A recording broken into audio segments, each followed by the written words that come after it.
بانی تحریک انصاف سے جج کے حکم کے باوجود ملاقات نہ کروانے پر علامہ ناصر عباس اسلام آباد ہائی کورٹ پہنچ گئے۔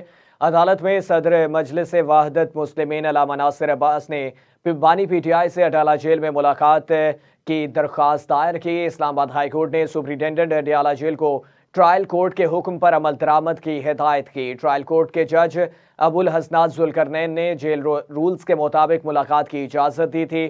اڈیالہ جیل کی انتظامیہ نے ٹرائل جج کے حکم کے باوجود علامہ ناصر عباس کی بانی پی ٹی آئی سے ملاقات نہیں کروائی اور صدر MWM نے ملاقات نہ کرائے جانے پر عدالت عالیہ اسلام آباد سے درخواست دائر کی تھی، جس پر جسٹس میاں گل حسن اورنگزیب نے حکم جاری کیا اور عدالت نے ٹرائل کورٹ کے حکم پر عمل درآمد کی ڈائریکشن کے ساتھ درخواست نمٹا دی اور کہا کہ superintendent Adiala jail trial court کے حکم پر عمل درآمد کا پابند ہے۔